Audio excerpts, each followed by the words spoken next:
안녕하세요. 이번에는 이제 27번째 주제인요. 그, 고용보험 노무제공자, 보통 저희가 특보라고 부르는 그 내용에 대해서 한번 다뤄볼게요. 일단은 요거는 제가 두 장을 남겼는데, 올해죠. 올해라고 해봤자 지금 강의 촬영하고 있는 시점에서 한 2주밖에 안 됐습니다. 이제 얼마 전에 올해 문제에서 이제 출제가 됐던 문제고요.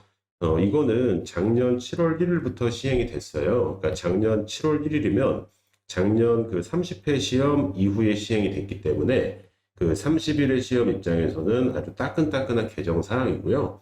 이른바 전국민 고용보험의 일환으로 현재 노동시장에 영향을 많이 주고 있는 이른바 특고, 원래 특고라는 용어는 산재보험 쪽인데요. 이 고용보험에도 특고, 이렇게 보통 실무적으로는 부르는데, 이 정확한 명칭은요, 여기 고용보험법 5장의 3이라고 하는 큰 챕터에 노무제공자라고 지금 명칭이 부여가 돼 있어요.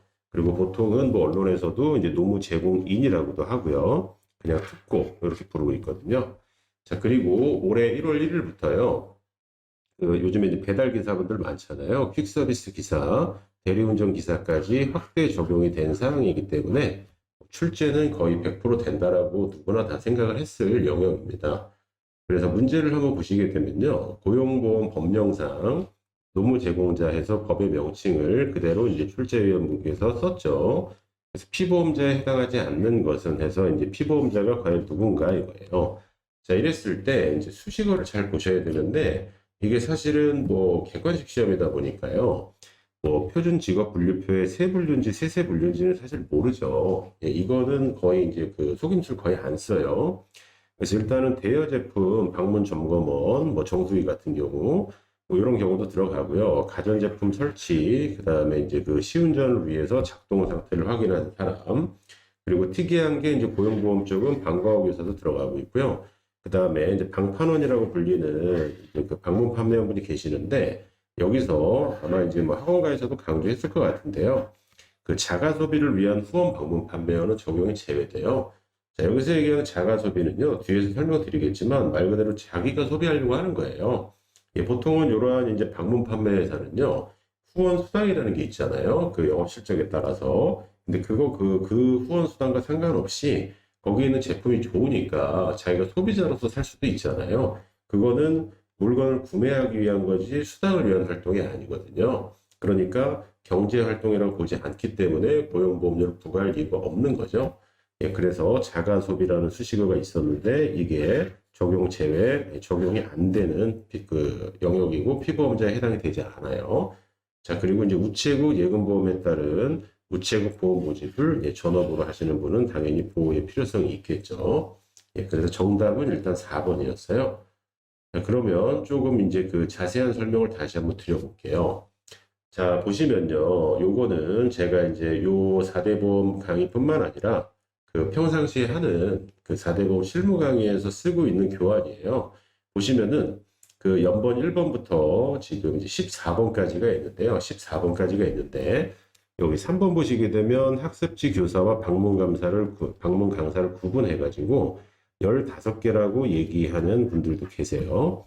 그럼 이 14개에서 15개인데 저는 이제 연번 지금 14번까지 갔기 때문에 14개라고 이제 보고요. 자, 14개에서 2개 직종, 골프장 캐디분하고 요 소프트웨어 기술자 프로그래머는요, 고용보험 쪽에서는 특고로 보지 않아요. 그리고 하나 더 추가되는 게, 그러니까 2개 빼고 하나 추가해 주는데, 하나 추가되는 그 직종이 방과후 교사예요. 자, 그러면 이게 사실은 작년 기준이었으면요. 여기 보시면 퀵서비스 기사 올해부터, 그리고 대리운전 기사 올해부터 적용이 돼서 지금 화면을 처음 만든 작년 7월에 제가 다른 곳에서 강의 드릴 때는요, 대리기사하고 퀵서비스 기사는 아직 해당 사항이 없습니다. 그랬는데, 지금은 해가 바뀌었으니까 이분들은 제도권 안으로 들어온 상황이에요. 자, 그래서 여기 있는 1번부터 이제 14번까지가 있는데, 자, 요게 이제 수험에서는 지금 현재 자가 소비자는 제외한다. 이렇게 나왔어요. 근데 요거를 사실은 수험생 입장에서는요, 혹은 실무하시는데 이걸 처음 보신 분들은, 야, 이걸 어떻게 다 외울까 생각을 하시겠지만, 이 관련된 노동부 안내 자료가 있는데요.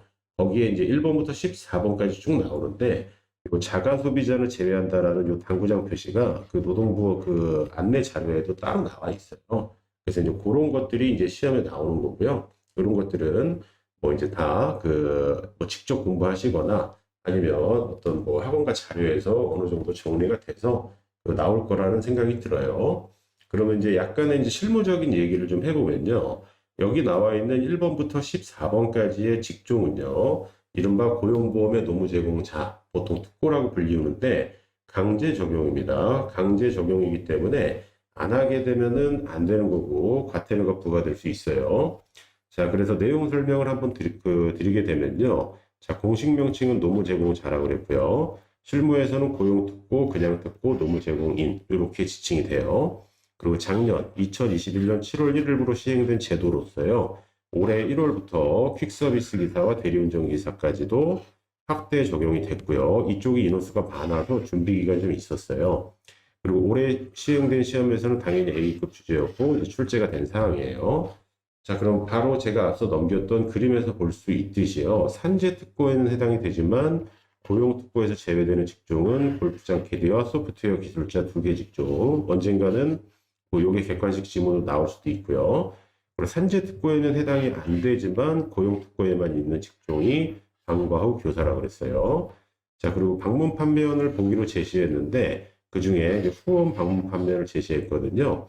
자, 후원 방문 판매원은요, 방판법에 따르면요, 그 특정 판매원의 구매, 판매 등의 실적이요, 그 여러 가지 서열이 있는데, 그 바로 위에서 지금 근무하는 상위 판매원 1인의 후원 수당에 영향을 미친다. 여기서 중요한 거는요, 후원 수당에 영향을 미친다라는 거는 이거 자체가 경제 활동이라는 거예요.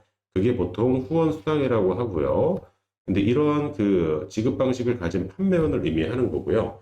자, 그런데 후원 수당의 득실과 무관하게 판매처로부터 재받은 본인이 소비만 하기 위해서 구매하는 경우를 자가소비라고 하거든요. 자가소비. 이러한 자가소비를 위한 그냥 등록을 하신 판매원은요. 실질적으로 경제활동을 하는 걸로 해석이 되지 않겠죠. 그러니까 돈을 버는 사람이 아니다. 그러니까 노무제공자도 아니고 고용보험에 가입할 이유가 없다 이거예요. 잘 기억을 하시고요. 그리고 이 고용보험은 강제 적용이라고 그랬고요. 언젠가는 제가 뭐 유튜브 채널을 통해서 설명을 드릴 기회가 있을 것 같긴 한데요. 일단 현재 고용보험료는 이제 여기는 근로자가 아니니까 노사라는 말을 쓰진 않지만요. 이분들을 그 사용하는 어떤 사업주와 이분들도 사실은 세법상으로는 사업주거든요. 그 사업소득 신고되는데 양자 합산 현재 1.4%를 내고 있고요. 조만간 하반기부터 인상될 예정이고요. 그리고 방금 말씀드린 것처럼 근로소득자가 아니기 때문에 고용노동부에서 고시한 필요경비율이라는 걸 고시를 하는데 예를 들어서 200만 원을 제가 벌었어요. 근데 필요경비율은 이 14개 직종에 따라서 다르거든요. 다른데 대략적으로 20% 내외예요.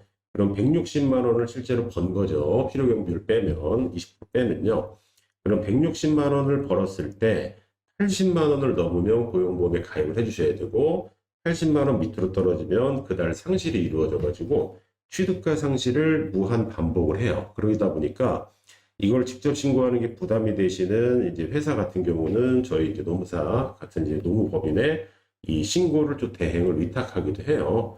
아직 막 그 폭발적으로 많지는 않은데 종종 있습니다.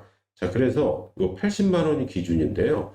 그 실무적인 얘기지만 가입할 때는 80만 원의 소득으로 하는 게 아니라 현재 최저 보험료는 최저 보수로 들어가야 되는 거는요. 그 133만 원이에요. 그래서 이 금액이 작년 올해가 아직 불변이고요. 나중에 이게 시험에 나올 수는 있어요. 현재는 어쨌든 133이라는 거를 주의해 주시고요. 그리고 이제 말씀드린 부가징수에 대한 내용은 아직 출제가 안 됐지만 제가 언제 기회가 되면은 조금 이제 설명드릴 기회가 있지 않을까라는 생각이 들거든요. 자, 여기까지가 올해 2022년 출제된 고용보험의 노무제공자에 대한 설명이었습니다.